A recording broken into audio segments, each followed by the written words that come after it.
Rosana was humiliated every day as a cleaning lady at the hotel. No one imagined the incredible secret she kept. Until a special man arrived and changed everything. But someone would do anything to destroy that happiness. A story of love, lies, and justice that will move you. Subscribe to the channel and leave your like for more emotional stories. Stupid. Stupid. This cleaning lady doesn't even know how to clean properly. Look at that stain. 2 in the afternoon on an ordinary Tuesday, Valeria's shrill voice cut through the Emperador Hotel lobby like a razor. All the guests stopped what they were doing to watch. Rosana, 26, was on her knees on the Italian marble floor, vigorously scrubbing a stain that didn't even exist. "I'm sorry, Ms. Valeria. I'll clean it again," Rosana murmured without lifting her eyes. Her hands were already red from so much scrubbing, and her knees ached against the hard floor. "Of course you will, and this time do it right. What a disgrace." Valeria was 45, her hair pulled back in a bun so tight it pulled the skin on her face taut. As the hotel manager, she thrived on humiliating her employees. It was as if every scream made her feel more powerful, more important. An elderly French couple watched the scene with embarrassment. The woman whispered to her husband in French, but her tone was clearly indignant. Other guests simply looked away, bothered. A few even seemed to agree. After all, to them, an employee was there to be ordered around. Julia, a 35-year-old housekeeper who had worked at the hotel for 10 years, approached with a stack of clean towels. She and Rosana had met 3 years ago when Rosana started at the hotel. Julia was the only one who welcomed her without judgment. "Don't mind her, R," she whispered as she passed. "It's almost break time." "Julia, stop bothering me and get back to your work," Valeria shouted, stamping her foot hard. "I'm going, boss," Julia replied, but winked at Rosana before walking away. Rosana continued scrubbing the floor, which was already sparkling. The repetitive motion was hurting her wrists, but she couldn't stop. 3 years of this. 3 years of waking up at 5 a.m., taking 3 buses, being treated like trash for 8 hours. But Alice needed to eat, needed to go to school, needed a roof over her head. At 26, Rosana already felt old. The exhaustion was etched on her face and her slumped shoulders and her dragging gait, but she had no choice. "Enough," Valeria finally said, as if she were doing a gigantic favor. "Now get your cart and go to the 3rd floor. A very important guest arrived today." Rosana slowly got up, feeling her legs tremble. She wiped her hands on her apron and tried to ignore the pitying glances from the other employees. "Yes, ma'am." Valeria moved closer, lowering her voice so only Rosana could hear. Her sour breath hit the girl's face. "Listen carefully. Rosana, this guest is a German billionaire. If you mess up even the slightest thing, you can pack your bags. Understand?" The tone was pure threat. Valeria was always looking for an excuse to fire Rosana. She didn't quite know why. Perhaps because she was young, perhaps because she didn't complain, perhaps because she had studied, and that bothered her. "Rosana, you're going to clean the presidential suite, and I don't want a single speck of dust." Rosana just nodded and went to get her cart. She could feel Valeria's satisfied gaze burning into her back, along with the pitying looks from colleagues and the indifference of the guests. In the elevator, she closed her eyes and took a deep breath. Somewhere in the city, Alice was in math class, unaware of the daily humiliation her mother endured. It was better that way. The elevator slowly ascended to the 3rd floor. When the doors opened, Rosana pushed her cart into the hotel's most luxurious corridor, unaware that in the next few minutes her life would change completely. The 3rd floor was another world. Here silence reigned, broken only by the sound of the air conditioning and the ticking of an antique clock on the wall. Persian carpets, crystal chandeliers, original works of art. Everything exuded money and class. Rosana stopped in front of a gilded mirror that decorated the corridor. Her reflection made her sigh. A faded blue uniform, brown hair escaping her ponytail, tired eyes with deep dark circles. At 26, she looked 35. 3 years of this, she murmured, adjusting her uniform. At that moment, Alice was at the neighborhood's public school, probably struggling with math class, which she always found difficult. The 10-year-old girl was smart, much smarter than her mother at the same age, but lately she had been asking questions that hurt Rosana's heart. "Mom, why don't we have a car? Mom, why do you work cleaning? Beatrice's mom is a nurse. Mom, did you study when you were young?" That last question always tightened Rosana's chest. Yes, she had studied. At 16, she was in her second semester of administration at a private college, paying with a scholarship she earned for having the best high school grades. Then she met João. João, 19. A mechanic, handsome, full of talk, promised her the world. He spoke of marriage, of taking care of her and the baby when he found out about the pregnancy. Lies. When her belly started to show, he disappeared, moved to another city, and was never heard from again. Rosana's parents, rigid evangelicals, were furious. "You dishonored our family," her father said. "You won't stay here anymore," her mother added. At 17, pregnant and alone, she went to live with her maternal grandmother. Her grandmother, Donna Maria, was a loving person. She took care of Rosana and Alice until the girl was 5 years old.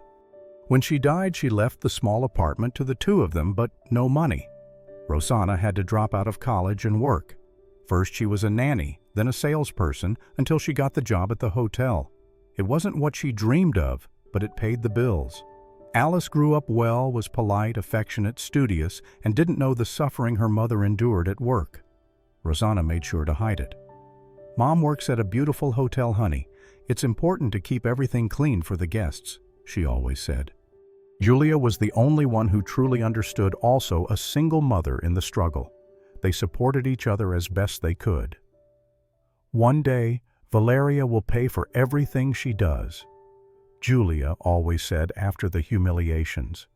"That kind of person always gets what they deserve." Rosana wanted to believe, but after 3 years of being trampled on every day, her hope was growing smaller and smaller. She arrived in front of the presidential suite door. A golden plaque gleamed "Presidential Suite." On the other side of that door was a world she would never know. The world of the rich, the powerful, those born with everything handed to them. Rosana knocked lightly on the door. "Cleaning." Total silence. She used the master key and slowly opened it. What she saw left her speechless. The suite was larger than her entire apartment. A living room with leather sofas, a dining table for 8 people, a bedroom with a king-size bed, a marble bathroom larger than her living room, and a balcony with a view of the entire city. "Oh my goodness," she whispered. Rosana pushed the cart inside and closed the door. For a few minutes she could pretend she belonged to that world. For a few minutes she could forget Valeria's screams and dream of a different life. Alone in the presidential suite, Rosana allowed herself a few seconds of admiration. Everything there cost a fortune. The noble wood furniture, the silk curtains, the Persian rug worth more than her annual salary. She began to work carefully. First, she straightened the leather sofa cushions, which were already perfect. On the coffee table, there were some scattered papers, an expensive pen, and a book. Rosana's heart raced. It was a book in German. A worn blue cover yellowed pages. Der kleine Prinz was written in gold letters. With trembling hands, she picked up the book and opened it. The pages had annotations in the margins, phrases underlined with a pen, and she understood every word. "Man sieht nur mit dem Herzen gut," she read softly with a distinct Brazilian accent. "What is essential is invisible to the eye." A wave of nostalgia swept over her. She saw herself at 15, sitting in the public library, trying to decipher German words with the help of an old dictionary. It all started with a movie that aired on TV Kultura. It was about World War II, with scenes in Germany. Rosana was fascinated by the sound of the language, the culture, everything. She started researching at the library. It was there that she met Dona Elga, a German woman who had come to Brazil in the 60s. She gave informal German lessons twice a week to anyone who wanted to learn. Rosana was her student for almost 2 years. "You have a good ear, girl," Dona Elga always said in Portuguese mixed with German. but that Brazilian accent will stay forever no matter how much you study. Rosana dreamed of traveling to Germany, seeing the castles, the mountains, studying German literature at university. She wanted to be a teacher or a translator. But then came the pregnancy, then the abandonment, and her dreams remained tucked away in a shoebox in her closet, along with the German books she never had the courage to sell. Dona Elga died when Alice was 4. Rosana went to the funeral and cried as if she had lost a mother. With her, the last connection to her German dream also died, or almost, because when Alice slept, Rosana would still pick up the books, read softly, practice her pronunciation, whispering, afraid that her daughter would hear and ask questions about why her mother knew different things. It was her secret, her escape from a harsh reality. At work sometimes, when the humiliation became unbearable, she would lock herself in the bathroom and quietly recite passages from Goethe. It was her way of remembering that she was more than a cleaning lady. She was an intelligent person, just going through a difficult phase. "Kennst du das Land, wo die Zitronen blühen?" she whispered, quoting Goethe. "Do you know the land where the lemon trees bloom?" She knew it through books, films, documentaries she watched on her phone during breaks. One day she promised herself Alice would grow up and she would go back to studying. Maybe there would still be time to realize her German dream. Rosana put the book back in its place and continued cleaning, but now there was a discreet smile on her face. Finding that book there was like a sign that her dreams were still alive. Suddenly, she heard the sound of keys clattering outside the door. Someone was arriving. Her heart raced. If it were Valeria, and she found her touching the guest's things. The sound of the keys grew louder, and Rosana heard voices in the corridor. One of them she recognized immediately, Valeria in her most fawning tone, the one she only used with very wealthy guests. "Mr. Klaus, what an immense honor to have you staying here." "Thank you," a male voice with a foreign but tired accent replied. "I just need a quiet place to work until tomorrow." Of course. You chose our best suite. Everything is the finest there is. Anything at all, even the smallest thing, just call the reception." Rosana panicked. The guest was arriving and she was still in the middle of cleaning.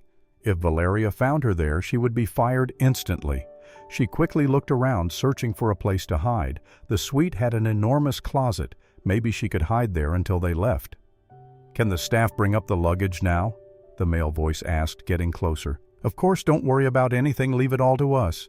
Rosana pushed the cart toward the closet, trying not to make noise, but in her haste, one of the wheels got stuck on the thick carpet. "Damn," she whispered, trying to unstick it silently. "Here's the key, Mr. Klaus. Thank you. Can I be alone now? I have to review some documents before tomorrow's meeting." "Of course, I'll be at your disposal." Rosana finally unstuck the cart, but it was too late. The suite door opened. Klaus Hoffmann entered carrying a black leather briefcase and a cell phone in his hand. He was 37 with dark hair and graying temples, wearing a navy blue suit that cost more than Rosana's apartment. But what caught attention were his eyes, tired, sad, like someone who hadn't slept properly in a long time. When he saw Rosana there, he stopped. "Oh, excuse me, I didn't know someone was cleaning." Rosana blushed to the roots of her hair. She made a small curtsy, not knowing what to do. "I'm sorry, sir, I'm almost finished. Just one more minute." Klaus closed the door and observed her for a moment. She was young, much younger than he expected for a cleaning lady. She had beautiful eyes despite the tiredness, and something about her piqued his curiosity. "You don't need to leave because of me. Continue your work." "Thank you very much, sir." Klaus had been a widower for 3 years. His wife Helena died in an accident in Frankfurt, and since then he had thrown himself into his work. His family's hotel empire grew, but he lived stressed, always traveling, always rushing. He had come to Brazil to close an important deal with a local hotel chain. If it worked out, it would be their first expansion in South America, but he was having problems with documentation. Therefore, the meeting the next day was crucial. He dropped his briefcase on the table and started rummaging through papers, growing increasingly nervous. Rosana continued cleaning discreetly, trying not to disturb him. "Where is that contract?" Klaus murmured in English. I need to review everything before tomorrow." He opened the briefcase forcefully and started scattering papers everywhere. He was visibly stressed. He probably hadn't slept properly in days. Rosana finished cleaning the balcony and prepared to leave. She picked up her cart and tiptoed toward the door. But the exact moment she passed near the table, Klaus abruptly stood up to grab something. The movement was so quick that he hit his knee on the corner of the table. The briefcase flew and all the papers scattered across the suite floor like white confetti. Contracts, documents, important letters flew throughout the suite. Klaus looked at the mess and ran his hands through his hair, clearly at his stress limit. "Perfect, simply perfect," he muttered in English. He knelt and began to collect the papers with trembling hands. Rosana could see he hadn't slept properly in days. His dark circles were deep, his movements nervous. Klaus started talking to himself in German, not realizing he had switched languages. "Wo sind diese verdammten Verträge aus Frankfurt? Ich brauche sie für das Treffen morgen." Rosana stopped at the door, understanding every word. "Where are these damned Frankfurt contracts? I need them for tomorrow's meeting." She stood there torn. Valeria always said not to get involved in guests' affairs. "You're here to clean, not to talk," she repeated every day.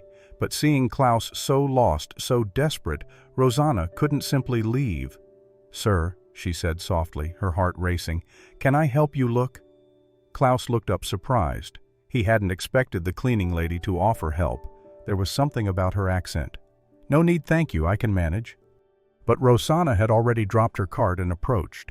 She knelt and began to sort the papers methodically. Klaus watched her intrigued. She worked in an organized way as if she knew what she was doing. "Are these contracts?" she asked, showing him a stack with official stamps. "They are, yes, thank you." Klaus took the papers and began to leaf through them, but he remained agitated. He spoke to himself in German again. "Das ist alles durcheinander. Wo ist die Änderung der Klausel 5? Rosana understood perfectly. "Everything is messed up. Where is the amendment to Clause 5? She hesitated. She shouldn't get involved, but Klaus looked so lost, and she had seen a sheet with that title. "Sir," she said timidly, "are you looking for something specific?" Klaus stopped reading and looked at her more closely. There was something familiar about that Brazilian accent mixed with German pronunciation. "It's a document about a clause amendment, but you don't need to worry." "Would it be this one?" Rosana asked, picking up a sheet that had flown under the armchair. It had Klauseländerung written at the top. The silence that followed was deafening. Klaus's eyes widened and he stared at her as if he had seen a ghost. "You read this? You understand German." Rosana immediately turned red. She had made a mistake. Now he would find it strange, complain to Valeria. She would be fired. I'm sorry, sir. I shouldn't have." Klaus stood up, still holding the paper. "How did you learn German?" Rosana's heart was beating so fast she was sure he could hear it. She looked at the door, thinking of escaping, but there was something in his tone. It wasn't reproach, it was genuine curiosity. "I learned by myself," she said softly, with her distinct Brazilian accent, "with books from the library, and I took classes with a German lady." Klaus remained silent, processing. A Brazilian cleaning lady who spoke German wasn't something you saw every day. "Where did you—" Suddenly the door burst open. Valeria entered like a hurricane. "Rosana, what is this all about? Why are you still here?" Rosana jumped, startled, and stood up instantly. "I was just—" "Mr. Klaus is a very important guest. You cannot be bothering him." Klaus observed the scene, growing more and more intrigued. There was something wrong with the way the manager treated the employee. "Rosana, get out of here now. Go to your work." Klaus mentally noted the name Rosana. "Wait," he started to say, but Valeria was already pushing the girl out. The door slammed shut, leaving Klaus alone with 1,000 questions in his head. What was her name again? Monday, 5:30 p.m. Klaus couldn't get Rosana out of his head all weekend. A Brazilian cleaning lady who spoke German with a sweet accent. That stirred something in him he hadn't expected. It was 5:30 in the afternoon when he went down to the lobby. Rosana was putting away her cleaning cart, finishing her shift. When she saw him approaching, she became nervous. Mr. Klaus, do you need something? Actually, yes. I'd like to continue our conversation about German. Do you have a few minutes? Rosana looked around. Valeria had left early for a meeting, and most of the employees were already going home. I can, yes, but just for a little while.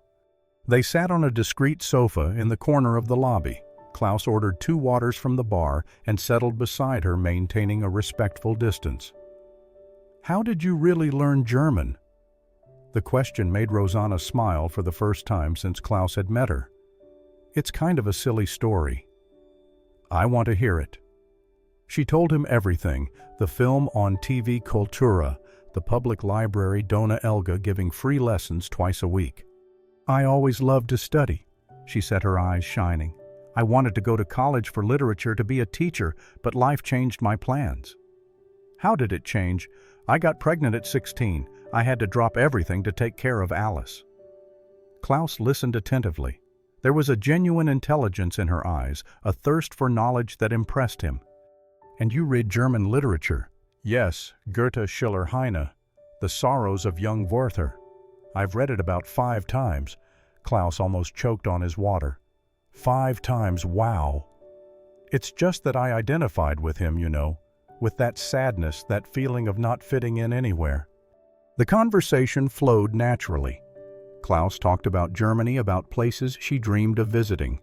Rosana asked intelligent questions, showing surprising knowledge.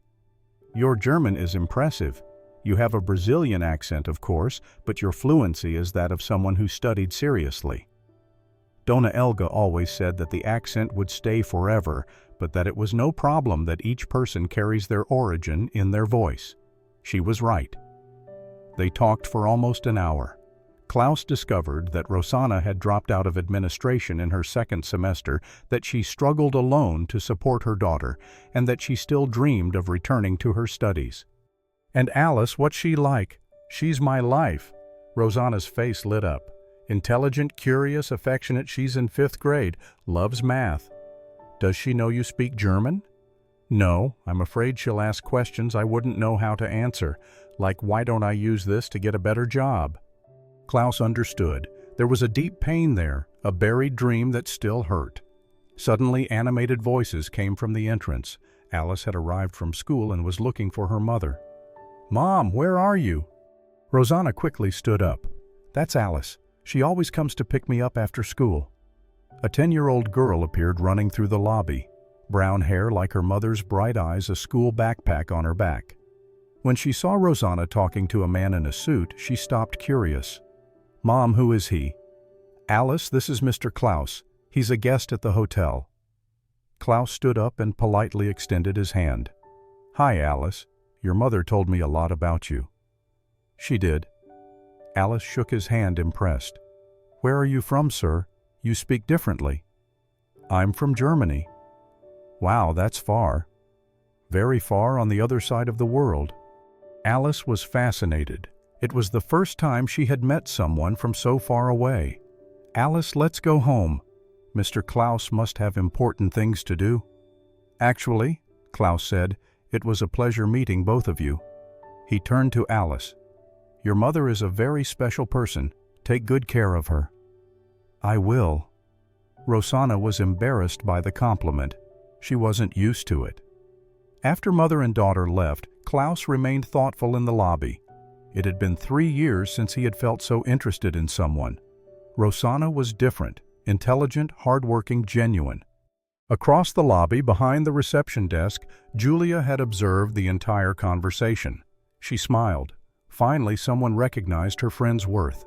But from the management office, watching through the security cameras, Valeria watched everything with rage growing in her chest. Tuesday, 7 a.m. Valeria arrived early at the hotel and waited for Rosana in the changing room. She had spent the entire night brooding over the scene she saw on the cameras, Klaus talking to a cleaning lady for an hour. This couldn't continue. When Rosana entered to change her clothes, Valeria attacked. Rosana, I need to speak with you now. The tone was pure threat. Rosana felt her stomach clench. Good morning, Ms. Valeria. Good morning, nothing. What was that conversation yesterday with the presidential suite guest? Rosana tried to feign ignorance while taking her uniform from the locker.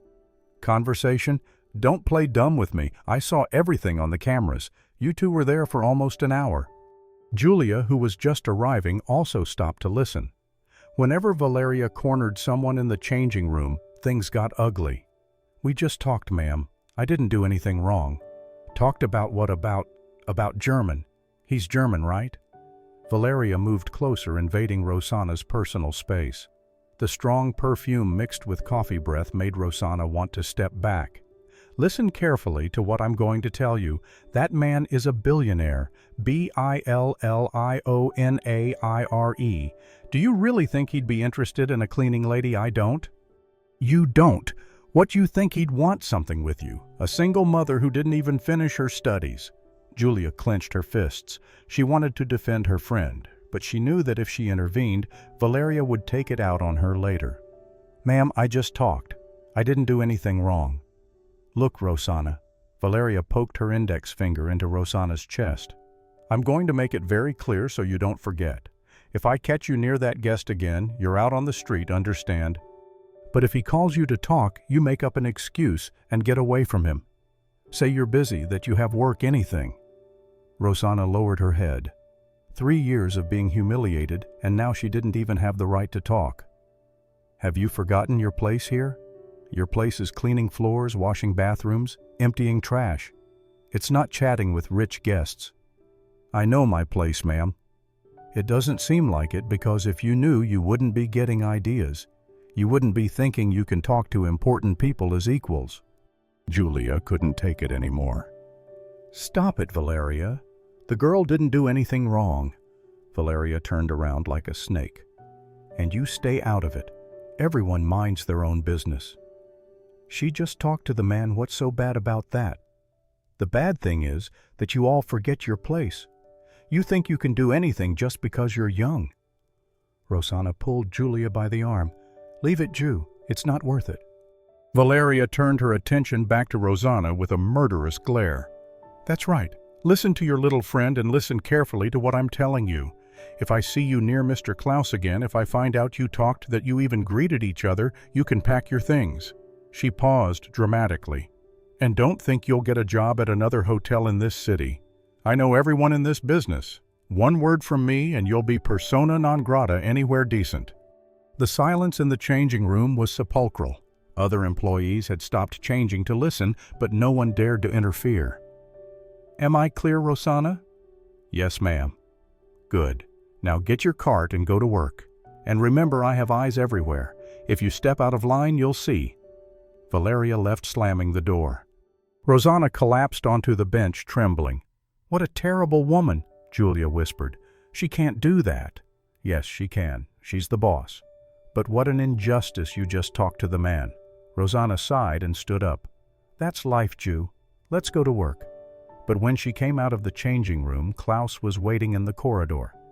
Good morning, Rosana. Can I talk to you? Her heart pounded. Valeria could come back at any moment. Wednesday, 5:45 p.m. Rosana nervously looked both ways down the corridor. Valeria's threat still echoed in her head. Mr. Klaus, I can't talk right now. I have a lot of work. Klaus noticed her nervousness. Did something happen? No, it's just that I can't talk during work hours. I understand. Klaus thought for a moment. And after work, would you have time? Rosana's heart raced. He wanted to continue their conversations. I leave at 6. Perfect. How about we have dinner together at the hotel restaurant? Rosana almost choked. Dinner at the hotel restaurant, a place she had never even entered. Sir, I don't know if that's a good idea. Why? I don't have clothes for a place like that, and the hotel staff will think it's strange. Klaus smiled kindly. Rosana, you're perfect just the way you are, and who cares what others think? She hesitated. It had been so long since anyone had invited her out. But bring Alice along. I'd love to get to know her better. Are you sure, sir? I am. At 7 p.m., Rosana entered the restaurant hand in hand with Alice. Both were wearing their best clothes, which weren't much, but they were what they had. Rosana wore a light blue blouse and a simple black skirt. Alice wore a floral dress her great-grandmother had given her before she died. Both had spent an hour getting ready, feeling nervous. The waiter led them to a table in the corner where Klaus was already waiting. He stood up when he saw them approaching. "How beautiful, you both look great." Alice was impressed by the elegance of the place. Everything shone: the plates, the glasses, the golden cutlery. It was like being in a movie. "Wow, Mom, what a beautiful place." "It really is beautiful," Rosana agreed, still tense. Klaus helped them sit down and kept the conversation flowing to make them feel comfortable. He asked Alice about school, her favorite subjects, and her friends. "I love math," Alice said enthusiastically. "But Portuguese is a bit boring." "Why?" "It has too many rules and the teacher is kind of strict." Klaus laughed. "It's like that in Germany, too. Teachers are always strict about grammar." "Mr. Klaus, do you have children?" Klaus became serious for a moment. "I don't. My wife died before we could have children." Alice looked embarrassed. "Oh, I'm sorry." "No need to apologize, Alice. These things happen." Rosana observed their interaction. Klaus was affectionate with Alice. He treated her like an intelligent child, not an annoyance. He was different from most men she knew. During dinner, they talked about everything. Klaus told them about Germany, about the cities he had visited, about how different it was to live there. Alice was fascinated. "One day, I want to visit Germany," the girl said. "Who knows? The world is big, but it's not impossible to see." Rosana was surprised to find herself talking about dreams she had held for years. "I always wanted to travel," she said, "to see different places, different cultures. But life changed my plans." Klaus observed her closely. "Plans can change again." "Maybe." After dessert, Alice started to yawn. It was almost 9 p.m., very late for her. "I think someone's sleepy," Klaus said. "I'm not," Alice protested, but yawned again. They laughed. "We better go," Rosana said. "There's school tomorrow." On their way out of the restaurant, Klaus accompanied them to the door. "Thank you for dinner," Rosana said. "It was special for me too." Alice approached Klaus shyly. "Thank you, Mr. Klaus. It was the best dinner of my life." Klaus was touched. It had been years since he felt so useful, so important to someone. "It was a pleasure, Alice." When mother and daughter left, Klaus watched through the window until they disappeared around the corner. For 3 years, he hadn't felt so good, so alive. From the hotel lobby, hidden behind a pillar, Valeria had seen everything through the restaurant's glass door. She was furious, but she couldn't do anything at that moment. Klaus was a VIP guest, and it was outside Rosana's work hours. But she would find a way to stop this nonsense. On the bus home, Alice chatted animatedly.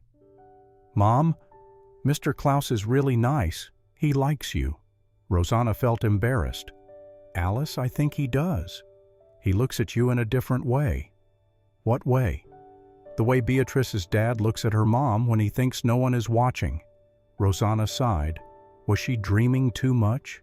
Could a story like that really work out? Thursday, 8 a.m.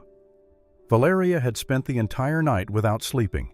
The dinner scene wouldn't leave her mind. Klaus smiling at Rosana, talking to Alice, treating them both as if they were special. She had tried to win Klaus over from the very first day. She had dressed up, especially used her best perfume, given him excessive attention. But he barely looked at her, only responding politely. And now he was interested in a cleaning lady. No, this was not going to happen. Valeria arrived at the office early, closed the door and picked up the phone. She started making strategic calls. "Hello, Marcia. It's Valeria from the Emperador Hotel. How are you doing? Listen, I need a favor. Do you know a young woman named Rosana who lives in your neighborhood?" Marcia was a professional gossip working at the neighborhood health center and knew everyone's life story. "Oh, Rosana. Yes, I know her, but she's single, right? Why do you ask? Work-related issues. She's applied for a promotion here and I need to check references." "Ah, I see. Well, what I know is that she got pregnant very young, around 16. The child's father disappeared off the face of the earth, never showed up again." Valeria smiled. This was exactly what she needed. "And did she study?" "Yes, she did. She was a good student even. but she dropped everything when the baby was born. She went to live with her grandmother. Anything else interesting? Well, she was always a bit odd, you know. She lived in the library, read too much. People thought she was a bit stuck up. Stuck up how? Oh, she thought she was too smart for others, didn't really mix with the neighborhood crowd. Perfect. Valeria already had enough material to start. Thank you, Marcia. You've been a great help. Anytime. Just call if you need anything. Valeria hung up and thought about how to use this information.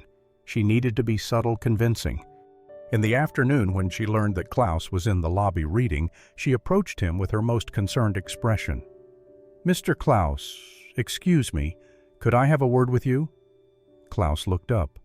Of course. It's about a rather delicate matter. I'd prefer to discuss it in my office if you don't mind. Intrigued, Klaus followed her. Valeria closed the door and adopted a serious expression.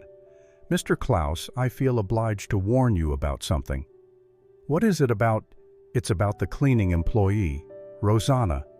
Klaus frowned. What about her? Valeria sighed dramatically. It's a bit embarrassing, but I have to say it. It's my duty to protect our guests from embarrassing situations. Protect them from what, Mr. Klaus? Rosana has a history. She's already tried to approach other important guests. Klaus remained silent. That didn't match the Rosana he knew. What kind of approach? She identifies wealthy guests and tries to create situations to strike up a conversation, always with the same strategy. What strategy? She plays the victim, tells a sad story about dreams she couldn't achieve, and men being gentlemen end up feeling sympathetic. Klaus remained silent, processing the information. Sir, I know it might seem like I'm being mean to an employee, but it's my duty to protect our guests from embarrassing situations. What kind of situations? Well, she's a single mother, has a daughter to support, and is always in need of money, and some guests have already felt pressured. Pressured how? To help financially to arrange better jobs. Some have complained here to management. Klaus felt a chill in his stomach. Could it be possible? But she seemed so genuine. Are you sure about this? Unfortunately, yes. I can show you the complaints if you want. Klaus shook his head, disturbed. No, that's not necessary. Thank you for letting me know.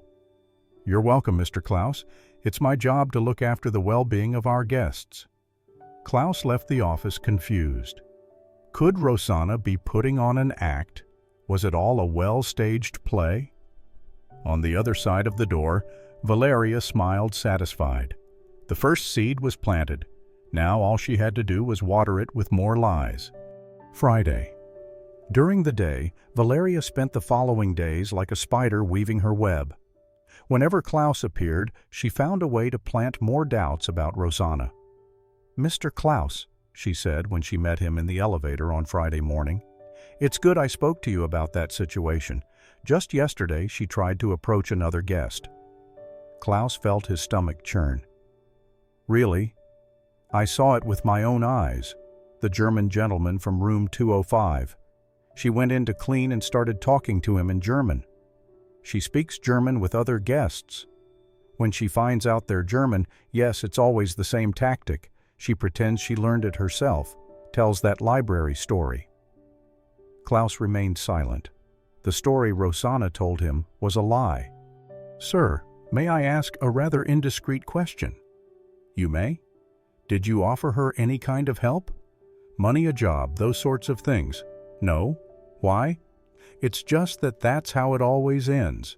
First comes the conversation, then dinner, then the requests start. Klaus remembered the dinner. It had been his idea. But what kind of requests? Money for her daughter, a better job sometimes, even a plane ticket out of the country. She always talks about her dream of visiting Germany. The elevator stopped on the third floor and Klaus left without answering.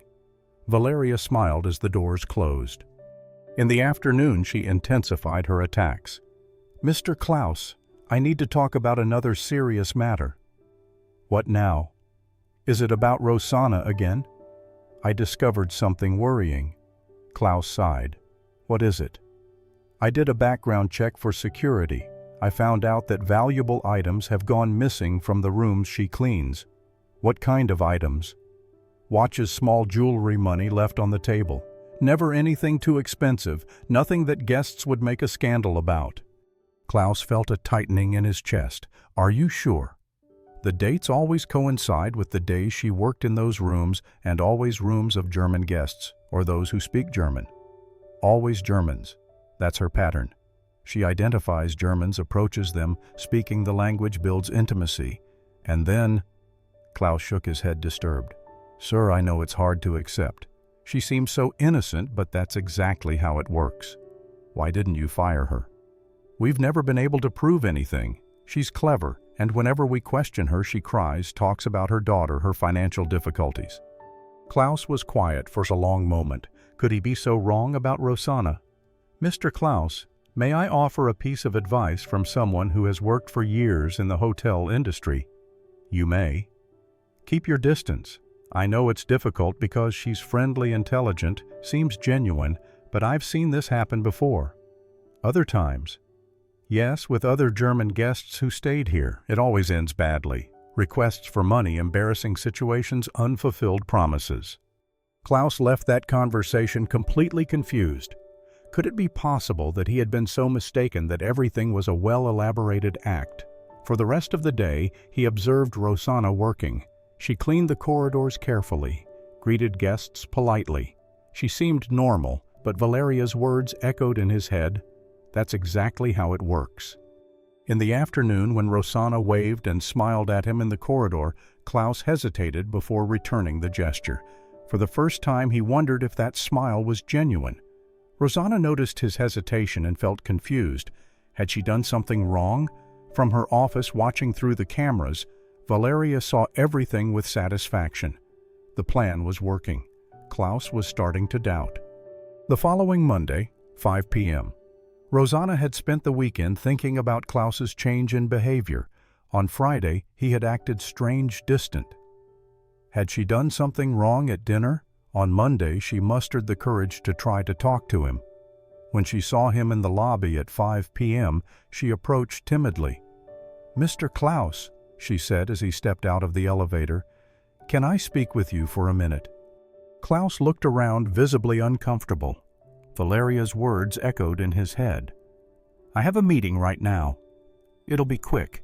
I just wanted to know if I did something wrong." "You didn't do anything wrong." "Then why are you avoiding me?" Klaus hesitated.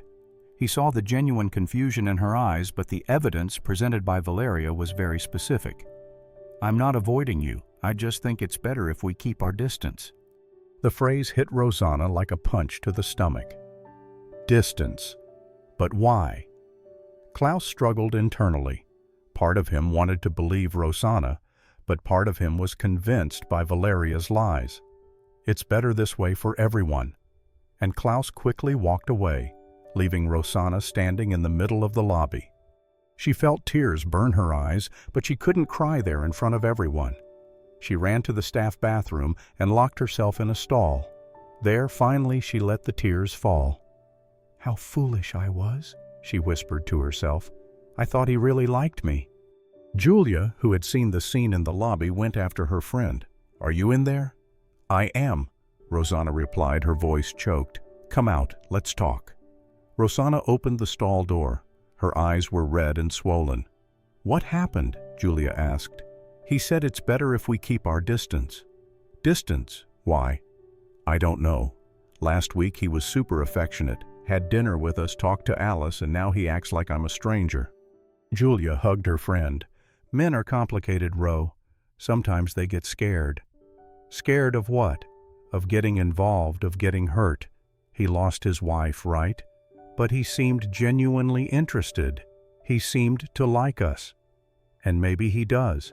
It could be that someone said something to him." Rosana lifted her head. "You think so?" "I do. I have a very strong suspicion of who it might have been." That night, Rosana arrived home devastated. Alice, who was doing homework at the kitchen table, noticed immediately. "Mom, why are you sad?" "I'm not sad, honey, just tired." "Yes, you are. Your eyes are red." Rosana sat on the chair next to her daughter and sighed. Alice, did you like Mr. Klaus? I did. He's super nice. Why do you ask? For no reason, just curious. He likes you, right, Mom? Rosana felt her heart clench. I don't know, honey. I'm sure he likes you. He looks at you differently. How? The way Beatrice's dad looks at her mom when he thinks no one is watching.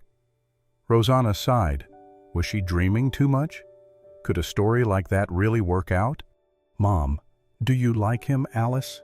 Yes, you do. I can see it on your face when you talk about him, even when you're sad.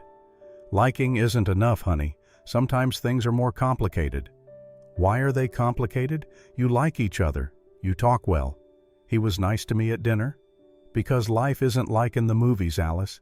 Sometimes people believe lies about us. Alice became thoughtful. Or sometimes someone tells lies on purpose. Rosana looked at her daughter, surprised by the observation. What do you mean? That grumpy woman at the hotel, she doesn't like you. How do you know? I saw it when I picked you up from work, the way she looks at you, the way she talks. She's jealous. Jealous of what? Of you being young and pretty, and of Mr. Klaus liking you instead of her. Rosana was impressed by her daughter's perception. Alice, don't you think Mommy is being cowardly? Yes, I do. You always teach me to fight for what's right. Why don't you fight for yourself? That night, Rosana couldn't sleep. Alice's words echoed in her head. She was indeed being cowardly. On Friday morning, she made a decision. Alice, Mommy is going to try one more time. Try what? Fight for me, for us both. Yay. And if it doesn't work out, then we'll move to another city, but at least I tried. On the other side of the city, Klaus also couldn't sleep. Valeria's words battled with his memories of Rosana, the sparkle in her eyes when she spoke German, the genuine way she talked about her dreams, her natural affection for Alice. Was he mistaken about her, or was he mistaken about the accusations from Tuesday to Friday of the same week? The following week was hell for Rosana. Klaus remained at the hotel but acted as if she were invisible. When they crossed paths, he would look away. When she was cleaning a corridor, he would change direction. Valeria, realizing her plan was working, intensified the humiliations. It was as if she wanted to compensate for the time Rosana had received special attention. Rosana, what kind of disgusting cleaning is this? She yelled on Tuesday in front of several guests. Look at that mark on the mirror. I'm sorry, ma'am. I'll clean it again. Of course you will. And next time do it right the first time. Wednesday was worse. Rosana, you're taking too long in the rooms. What are you doing in there? I'm just cleaning, ma'am, doing my normal job. Normal 2 hours to clean one room. Either you're stalling or you're snooping through guests' belongings. The accusation was like a slap. Other employees heard and were embarrassed. I never touch guests' things, Ms. Valeria. We'll see about that. Julia observed everything with growing anger, but she was also noticing a strange pattern. Valeria always knew when Klaus would appear. She always found a way to be nearby when he walked through the corridors. This woman is acting strange, she commented to Rosana during their break on Thursday. It's like she has a radar to know where Klaus is. Let it go, Ju. I don't want any more trouble. But she can't treat you like that. You have rights. What rights? I'm just a cleaning lady.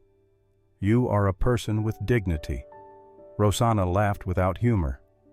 Dignity doesn't pay bills, Ju. On Thursday afternoon, Alice realized something was very wrong. Mom, did Mr. Klaus disappear? He didn't disappear, honey. He must be busy with work. But you don't talk about him anymore. Before you used to come home happy telling me about your conversations. Rosana tried to hide it. It's just that we don't talk anymore. Why did you two fight? No, Alice. Sometimes people just drift apart. But he liked you and me too. Remember how nice he was at dinner? Rosana sighed. I remember, honey. Then why doesn't he talk to you anymore? I don't know, Alice. Sometimes we get things wrong about people. Alice became thoughtful.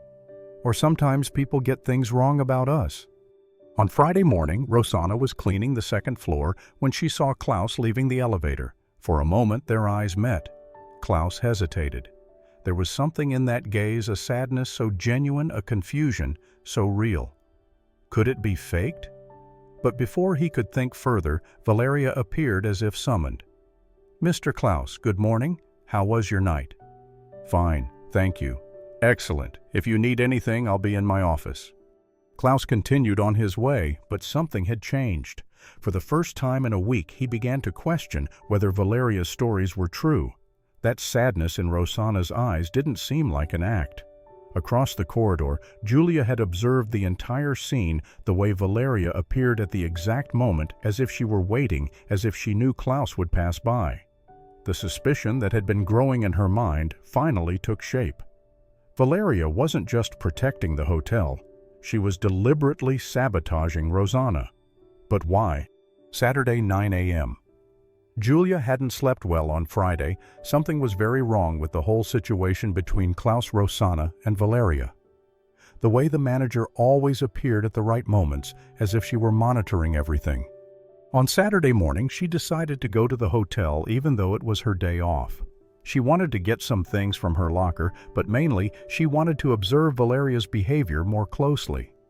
She arrived at 9 and went straight to the changing room. She was putting away some clothes when she heard footsteps in the corridor.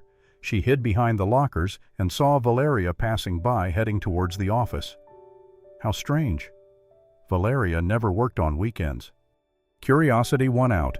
Julia left the changing room and walked slowly to the administration corridor. Valeria's office door was closed, but she could hear a phone conversation.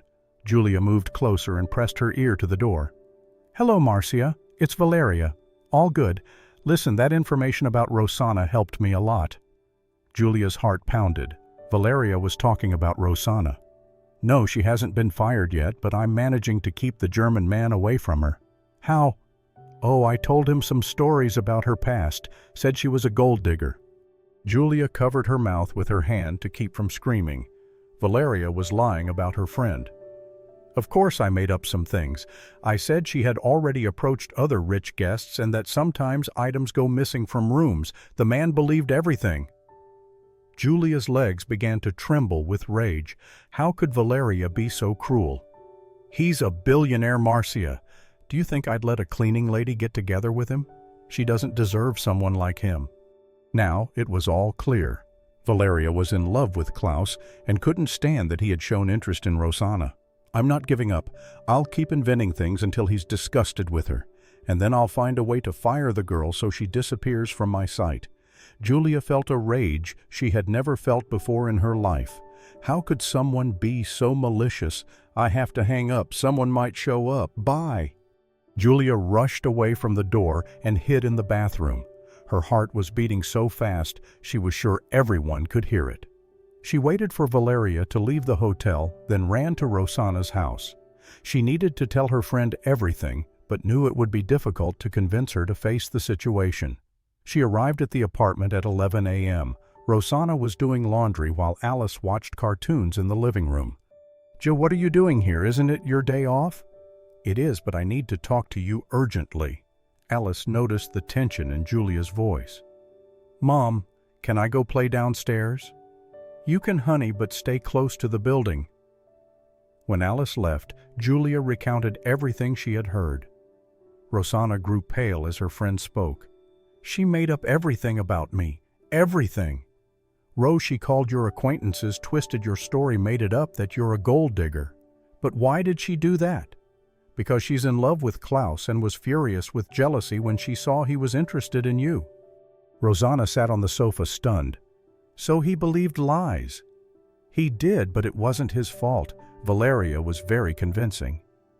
"And now what do I do?" "You have to tell him the truth."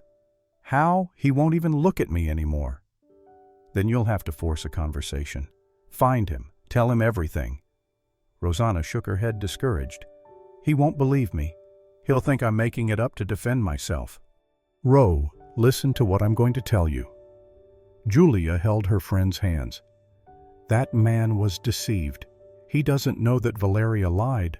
If you don't tell him the truth, you'll regret it for the rest of your life. And if he doesn't believe me, then at least you tried. Then you'll know you did your part." Alice returned at that moment, entering like a hurricane. "Mom, why do you both look so serious?" Rosana hugged her daughter. Aunt Julia was telling me something important about Mr. Klaus. The two women exchanged surprised glances at the girl's perception. Monday, 5:30 p.m. Rosana had spent the entire Sunday thinking about her conversation with Julia. Her friend's words wouldn't leave her head. "If you don't tell the truth, you'll regret it for the rest of your life." Alice had also offered her opinion at lunch. "Mom, you always teach me to fight for what's right. Why don't you fight for yourself?" On Monday, after a whole day of courage coming and going, Rosana finally made a decision. She waited until the end of her shift and went to look for Klaus in the lobby. He was in his usual spot reading the newspaper on the sofa before dinner. When he saw Rosana approaching, he made a move to stand up. "Mr. Klaus," she said quickly before he could leave, "please, I need to talk to you." "Rosana, I already said it's better." "Please." Her voice came out louder than she intended, and some people looked over. "Just 5 minutes. It's very important." Klaus looked around, embarrassed. Rosana was visibly desperate. "5 minutes," he said, sitting down again. Rosana settled into the armchair opposite him, her hands trembling. How to start such a conversation? "Mr. Klaus, someone lied about me to you." Klaus sighed, looking tired. "Rosana, let me speak, please. Just let me explain." She took a deep breath and began to tell him everything about Valeria's threats in the changing room, about how Klaus's behavior had changed all of a sudden, about the conversation Julia had overheard on Saturday.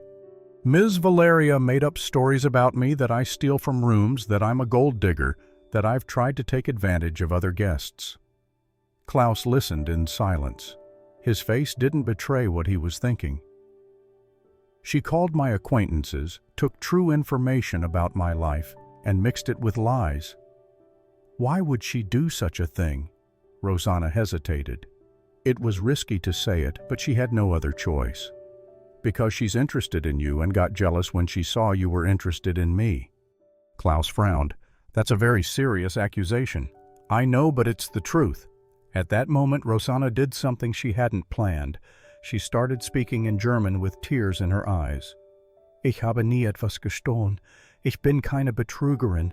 Ich wollte nur, dass jemand mich als Person sieht, nicht nur als Putzfrau." Her choked voice echoed. "I never stole anything. I'm not a con artist. I just wanted someone to see me as a person, not just a cleaning lady." Klaus was touched by her emotional German, by her Brazilian accent mixed with tears. "Ich verstehe," he said softly. "I understand, Mr. Klaus. I never asked you for anything, never insinuated that I wanted money or help. I just liked talking to someone who treated me like a human being." Klaus remained silent for a time that seemed eternal. The pain in her eyes was so real. "If what you're saying is true, it's very serious." "It is true. I swear on Alice." "How can I be sure?" "I don't know. I can't prove it. I only have my word." Klaus looked deeply into her eyes. There was a sincerity there that all of Valeria's stories had never completely managed to erase. "Why didn't you come to me before?" "Because you stopped looking at me, and I thought if I tried to explain, you would think I was lying." "And why are you coming to me now?" "Because my friend made me understand that I would regret it for the rest of my life if I didn't try to tell the truth." At that moment, as if she had radar, Valeria appeared in the lobby. When she saw the two of them talking, she turned livid. "Rosana, what are you doing here? Your shift ended a long time ago." Klaus observed Valeria's reaction. There was something in her haste in the way she interrupted. "She was just talking to me," Klaus said calmly. "Mr. Klaus, you don't need to be polite. I know she's bothering you." "Actually, she wasn't bothering me." Valeria was surprised. "She wasn't?" "No, we were having a very interesting conversation, but Mr. Klaus, remember what we talked about her?" "I do, and that's precisely why I want to hear her side of the story." Valeria became desperate. "Sir, she'll invent anything to defend herself. That's what people like her do." Klaus paid attention to Valeria's tone, to the way she tried to control the situation. "Rosana," he said, standing up, "can we continue talking tomorrow?" Yes, we can. Actually, I think I need to understand this whole situation better." Valeria paled. Understand. Yes, I'm going to talk to other people, hear other points of view. Klaus turned to Rosana. Thank you for the conversation. It was revealing. After he left, Valeria turned to Rosana with a murderous look. You don't know what you've gotten yourself into. But Rosana, for the first time in weeks, managed to smile. I think I do. Tuesday during the day. Klaus spent the entire night thinking about his conversation with Rosana. There was something in her, the way she spoke German, the genuine emotion, the pain in her eyes, that made him question everything Valeria had told him. On Tuesday morning, he made a decision. He would investigate on his own, talking to people who worked at the hotel. First, he looked for the night doorman, Seu Antonio, who had worked there for 15 years. Seu Antonio, do you know the employees here well? Yes, Mr. Klaus. I've worked here since the hotel opened. And Rosana from cleaning, what kind of person is she? The doorman's face lit up. Ah, Rosana. Oh, she's a golden girl. Hardworking, honest, polite to everyone. And problems. Has she ever had any problems? Problems with Rosana? Never. Guests like her. She's always discreet, does her job properly. Klaus became thoughtful. And cases of objects disappearing from rooms, has that ever happened? Oh yes, a few times, but we always found out who it was, and it was never Rosana, I can guarantee that. How can you be so sure? Because I know her character, and because the time something went missing, she wasn't even working in those rooms. Interesting. Very interesting. In the afternoon, Klaus spoke with Donna Carmen, the oldest housekeeper. Donna Carmen, how long have you worked here? 12 years, Mr. Klaus. Do you know Rosana well? Yes, I do. She's a good girl, hardworking, a bit shy, but very polite. Have you ever seen her trying to take advantage of guests? Donna Carmen laughed. Rosana, never. She barely talks to guests. She keeps to herself, does her job, and leaves. And with German guests specifically. Look, I know she speaks German because sometimes I hear her whispering a few words when she's nervous, but I've never seen her use it to approach anyone. Another contradiction to Valeria's version. On Wednesday, Klaus spoke with Julia. Julia, can I ask you a question about your friend Rosana? Julia became alert, but decided to be honest. Yes, Mr. Klaus, you can. What kind of person is she? The best person I know, honest, hardworking, a good mother. And has she always been treated well here at the hotel? Julia hesitated. It was risky, but Klaus seemed sincere. Well, management can be a bit harsh with her sometimes. Harsh how? Ms. Valeria doesn't like her much. Why? I don't really know. Maybe because Rosana is young, pretty, and intelligent. That bothers some people. Klaus paid attention to Julia's tone. And how long have you known she speaks German? Since she started working here, she always knew. She sometimes says a few words when she's concentrating or nervous. Klaus was shocked. Valeria had said that Rosana only spoke German when she found out guests were German. Julia, can I trust you?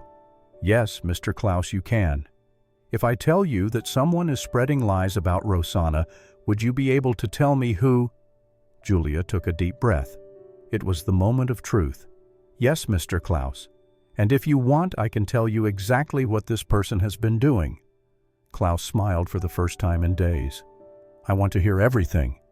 Julia told him about the threats in the changing room, about the conversation she had overheard on Saturday, about how Valeria always appeared at the right moments to sabotage any contact between him and Rosana.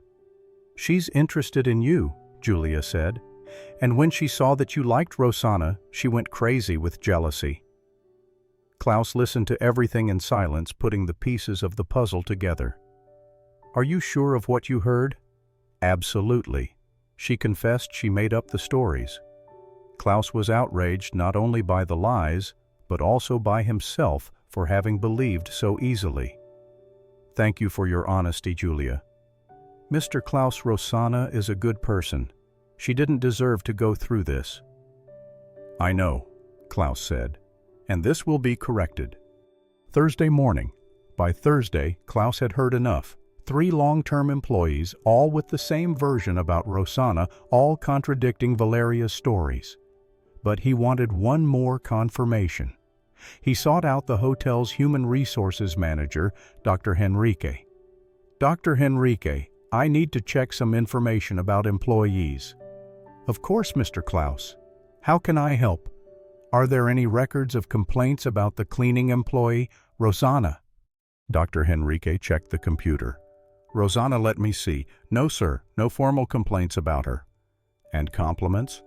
"Oh yes, several positive comments from guests. She's always mentioned as polite and efficient." Klaus felt a mix of relief and anger.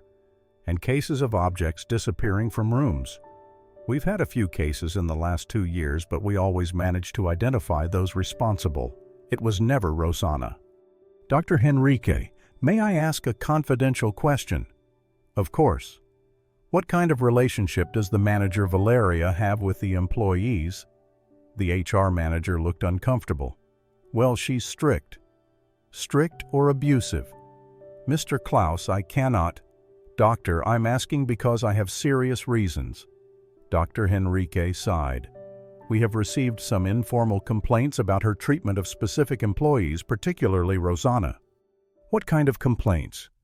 "Public humiliations, unnecessary shouting, threats of dismissal for irrelevant reasons." Klaus was furious. And why was nothing done? Because there was never a formal complaint. Employees are afraid of losing their jobs. "And does Ms. Valeria have a problematic history?" Dr. Henrique hesitated. "Well, she has had some disagreements with young female employees, especially the prettier or smarter ones." Klaus began to understand the pattern. "Dr. Henrique, if I bring evidence of moral harassment, what would happen?" "Dismissal for just cause without a doubt." In the afternoon, Klaus made a decision. He went directly to Valeria's office. "Valeria, I need to clarify some things with you." "Of course, Mr. Klaus, come in." Klaus sat in front of her desk. "You told me several stories about Rosana. I want to understand better." Valeria smiled, thinking she could reinforce her lies. "Of course. What do you want to know?" "You said she had approached other German guests." "Exactly. It's always the same tactic." "Which guests?" "When?" Valeria became flustered. "Well, there were several. I don't remember exactly." "And the objects that went missing from the rooms, do you have the dates?" "The dates?" "Well, it was over time." Klaus leaned forward. "Valeria, I spoke with Dr. Henrique. There are no formal complaints about Rosana." Valeria's face paled. "But the complaints were informal." "I also spoke with long-term employees. Everyone speaks highly of her, Mr. Klaus. Are they afraid to tell the truth, or are you afraid that I'll discover the truth?" Valeria started to sweat. "I don't understand what you mean." Klaus stood up. "You do understand, yes. And you know that I found out you lied about everything." "I didn't lie." "You did lie, and now I'll have to decide what to do with this information." Klaus left the office, leaving Valeria in total panic. She knew she had been discovered, and she knew Klaus wouldn't let it pass. It was only a matter of time until everything crumbled. Thursday night. While Klaus was discovering the truth, Rosana arrived home completely devastated. Valeria had spent the entire day being even crueler than usual, as if to compensate for Klaus questioning her versions. "What's that look?" Alice asked when her mother arrived. "Just tired, honey." But Alice knew her mother too well. "It's not just tiredness. You're sad again." Rosana sat next to her daughter, who was doing math homework at the kitchen table. "Alice, how would you feel if we moved to another city?" Alice stopped writing and looked at her mother. "Move? Why?" "Sometimes it's good to start over somewhere else." "But I like it here. I have my friends at school, Aunt Julia." "I know, honey, but sometimes life forces us to change." Alice dropped her pencil and turned to her mother. "Is it because of Mr. Klaus?" Rosana sighed. There was no point trying to hide anything from her daughter. "Not just because of him." "Mom, do you like him, Alice?" "Yes, you do. I can see it on your face when you talk about him, even when you're sad." "Liking isn't enough, honey. Sometimes things are more complicated." "Why are they complicated? You like each other, you talk well. He was nice to me at dinner. Because life isn't like in the movies, Alice. Sometimes people believe lies about us. Alice became thoughtful. Or sometimes someone tells lies on purpose. Rosana looked at her daughter, surprised by the observation. What do you mean? That grumpy woman at the hotel, she doesn't like you. How do you know? I saw it when I picked you up from work, the way she looks at you, the way she talks. She's jealous. Jealous of what? Of you being young and pretty, and of Mr. Klaus liking you instead of her. Rosana was impressed by her daughter's perception.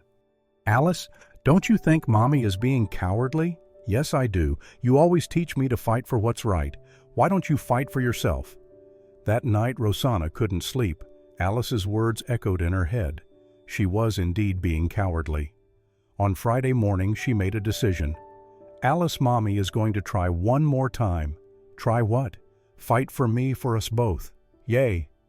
And if it doesn't work out, then we'll move to another city, but at least I tried. Rosana arrived at work determined. She was going to look for Klaus again, insist on talking, and if he didn't believe her, at least she would have done her part. But when she arrived at the hotel, she found out that Klaus had left early for meetings. He wouldn't be back until evening. During the day, Valeria was acting strange, nervous, making calls, constantly looking for Klaus when he was around. "Rosana!" she shouted at lunchtime. "Come here." "Yes, ma'am." "I hear you were bothering Mr. Klaus yesterday."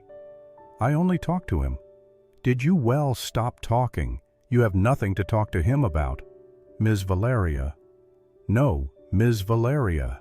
Are you going to stop this nonsense, or are you going to have to look for another job?" In the afternoon, Julia approached Rosana in the corridor. "Things are bad." "What do you mean?" "Klaus found out Valeria lied. He talked to everyone here at the hotel." "Really? Really? And Valeria is desperate.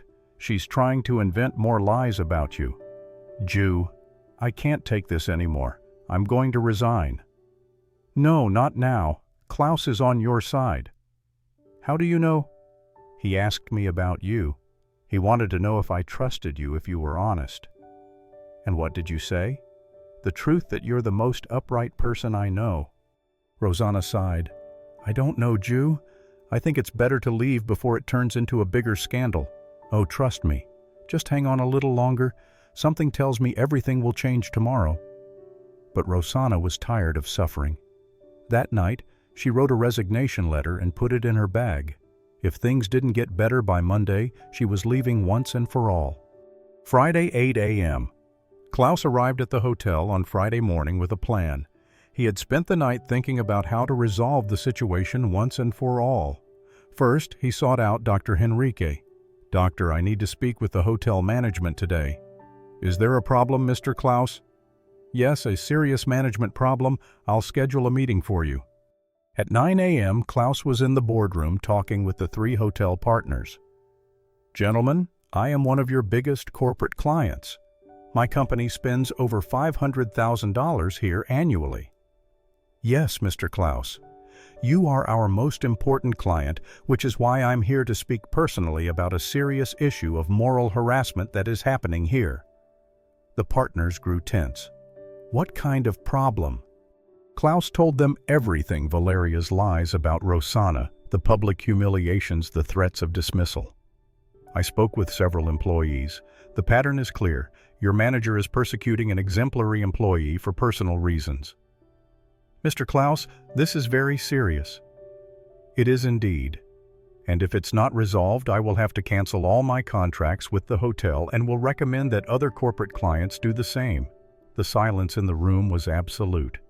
"What do you suggest?" "The termination for just cause of the manager and a promotion for the employee who was harmed." "Mr. Klaus, we will investigate immediately."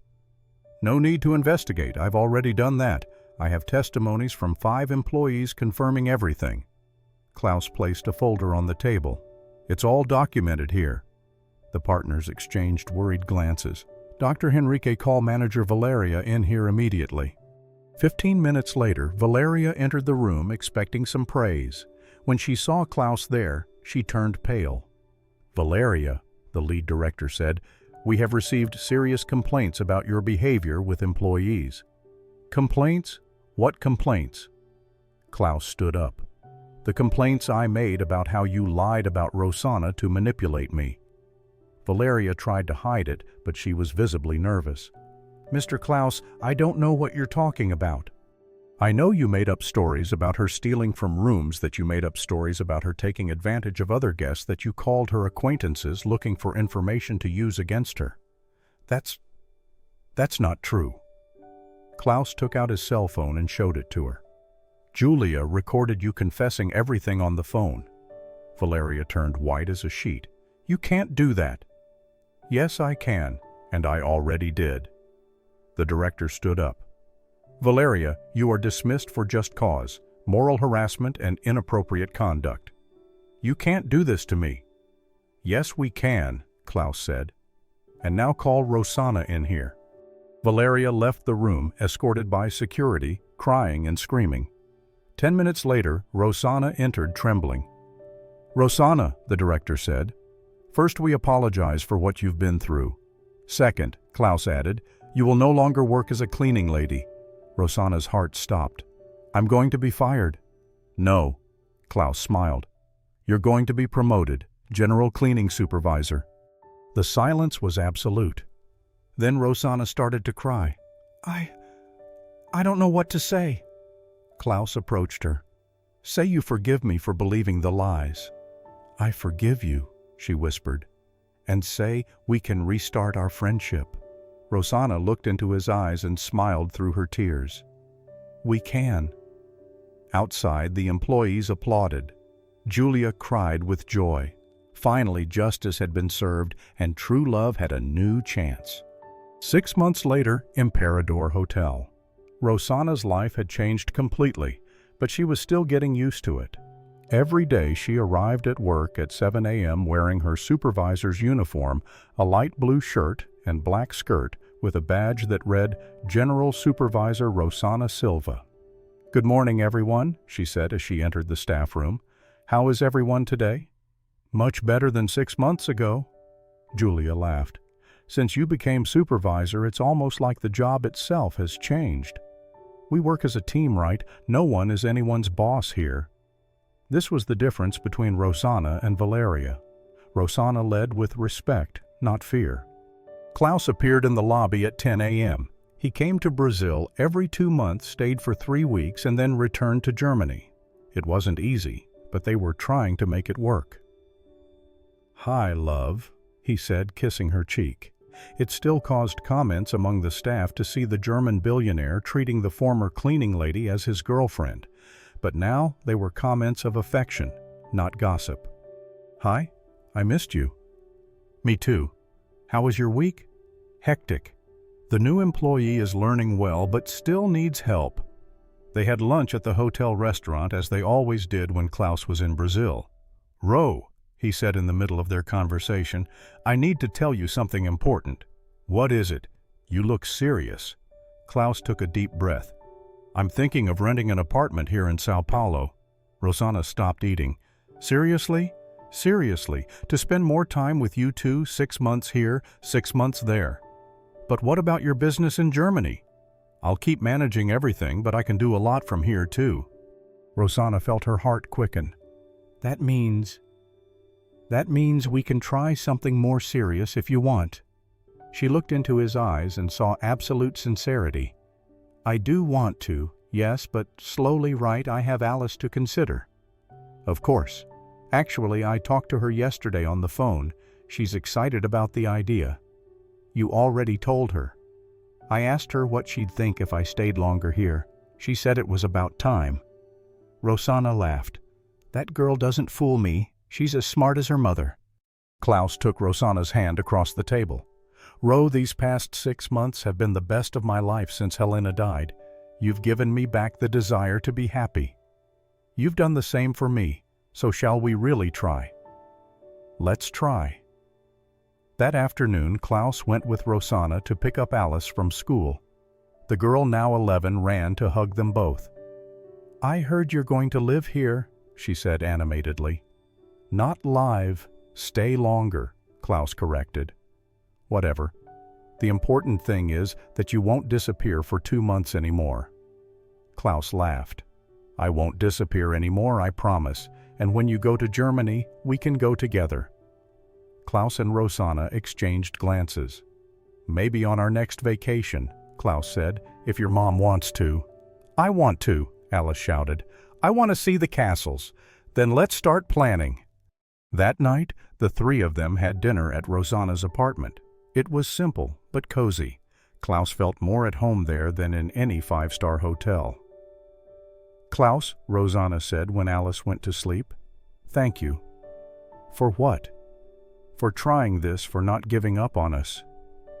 Klaus kissed her forehead. "Thank you for letting me try." 1 year later, Klaus's apartment in Sao Paulo. Klaus had rented a spacious apartment in Villa Madalena. It wasn't overly luxurious, but it was comfortable. Rosana and Alice came to have dinner there every Friday. "Dad!" Alice shouted as she entered the apartment. She had started calling Klaus Dad 3 months ago. At first he was touched. Now he was used to it, but his chest still warmed every time. "Hi, Princess. How was school?" "Good. The teacher said my German is getting better." Klaus had been teaching Alice basic German twice a week. She already knew how to greet, thank, and talk about family. "Sehr gut," he said. "Very good." Rosana came from the kitchen smiling. "She won't stop practicing at home. She keeps talking to herself in German." "That's good. The more she practices, the better." During dinner, Klaus observed the two of them. Alice talking about school, Rosana talking about work. It was a real family. "Mom," Alice said in the middle of the conversation, "when are you going to finish your course?" Rosana was studying administration at night with Klaus paying for her college.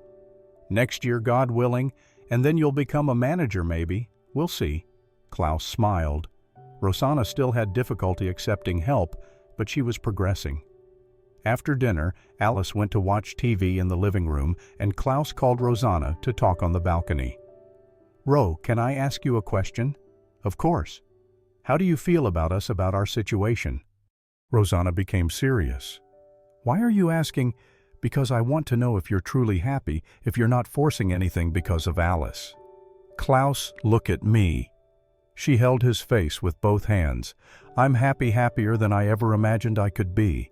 You're not just my boyfriend. You've become family even with all this rushing around me, traveling, you studying, working exactly because of that, because we're building something together. It's not just passion, it's companionship." Klaus kissed the palm of her hand. "I love you, Rosana." "I love you too."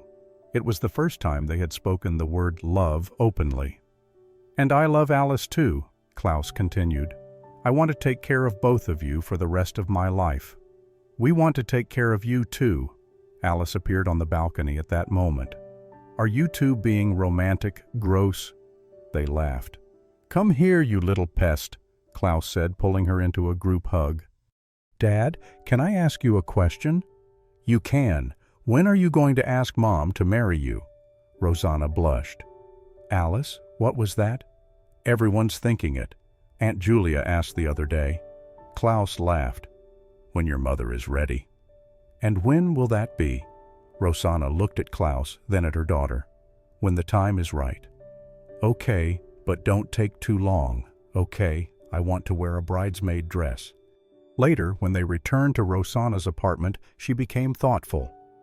"Klaus, were you serious about marriage?" "I was, but only when you want to, no pressure." "And what if I want to soon, like next year when I graduate?" Klaus stopped walking. "Seriously." "Seriously, but a simple wedding rite, no luxury." Klaus smiled and kissed her right there in the middle of the street. "Any way you want." 1.5 years later, Rosana's graduation. The graduation ceremony was emotional. Rosana walked onto the stage to receive her administration diploma while Klaus and Alice applauded in the audience. Rosana Silva was announced. She crossed the stage smiling in her black gown and cap. Klaus filmed everything with his cell phone. "My mom!" Alice shouted, disregarding protocol. After the ceremony, they went to dinner at a special restaurant. "A toast," Klaus said, raising his glass. to the family's new administrator. "I still can't believe I did it," Rosana said. "I always believed in you," Alice said. "My mom is the smartest." During dessert, Klaus grew nervous, fidgeting with his napkin, looking at his watch, and appearing anxious. "Klaus, is everything all right?" Rosana asked. "Yes, it is. It's just—" He took a deep breath and pulled a small box from his pocket. "Ro, these 2 years have been incredible. You made me believe in love, family, and happiness again." Rosana felt her heart race. "Klaus, I want to spend the rest of my life with you and Alice. I want to be a real husband and father." He opened the box, revealing a simple and beautiful ring. "Will you marry me?" Alice whispered excitedly. Rosana looked at the box, then into his eyes full of tears. "Yes, of course I accept." Klaus placed the ring on her finger with trembling hands. "Now we're engaged," Alice said, hugging them both. The entire restaurant applauded. The waiter brought champagne on the house. "When's the wedding going to be?" Alice asked. "In 6 months," Klaus said, "enough time to organize everything properly." "And can I be the bridesmaid?" "You'll be my only bridesmaid," Rosana said. "And then we'll all live together." Klaus and Rosana exchanged glances. "Yes, we will," Klaus said. "I'll buy a big house for us with a yard." "With a yard and a pool," Rosana scolded. "It can have a pool too." Klaus laughed. That night, Rosana kept looking at the ring on her finger. It felt like a dream. "Mom," Alice said, lying in bed, "are you happy?" "I'm very happy." "Me too. Klaus is the best dad I could have. He loves you very much and I love him too. We became a real family, didn't we?" "Yes, honey, we did." Alice fell asleep smiling. Rosana stayed awake a little longer, thinking about how beautifully life could change. 2 years ago, she was a humiliated cleaning lady. Now she was a supervisor, had a degree in administration, and was engaged to a wonderful man. Sometimes fairy tales really do come true. 2 years later, Villa Maddalena Registry Office. The wedding was simple and beautiful. Rosana wore a knee-length light blue dress. Klaus wore a gray suit. Alice looked lovely in a little lilac dress, carrying the rings on a white cushion. "Did you choose to have a civil wedding?" the judge asked. "Yes," Klaus replied. "We want something intimate, just family and close friends." In the first row were Julia, Donna, Carmen, and other colleagues from the hotel. In the second, 2 German friends of Klaus who had come to Brazil. In total, there were 15 people. "Rosana Silva, do you take Klaus Hoffmann as your husband?" "I do," she said, smiling through tears. "And you?" "Klaus Hoffmann. Do you take Rosana Silva as your wife?" "I do," Klaus said emotionally. "Now you may exchange rings." Alice handed the rings to them both. Klaus carefully placed the ring on Rosana's finger. "Ich liebe dich für immer," he whispered. "I love you too," she replied. "Now you may kiss." The kiss was soft, full of love and promises. Alice shouted, "Yay!" and ran to hug them both. "Now am I Alice Hoffmann too?" she asked. "If you want to be," Klaus said emotionally. "I do." The reception was held in the small hall of the Emperador Hotel. Simple decorations, delicious food, soft music. Nothing too luxurious, but full of warmth. Klaus made a toast in Portuguese and German. "Rosana taught me that true love has no social class. Love only needs 2 sincere hearts and a lot of patience. And Alice taught me that family is who you choose to love, not just who you're born with." "To love zum Wohl," everyone repeated. Their first dance was to 1,000 Years. Klaus and Rosana danced slowly, whispering to each other. "Are you happy?" he asked. "More than happy. I'm complete." "And now, honeymoon in Germany." "I can't wait. Alice is dying to see the castles. We're going, the 3 of us together. Our first family trip." 3 weeks later, Neuschwanstein, Castle, Germany. Alice was wide-eyed in front,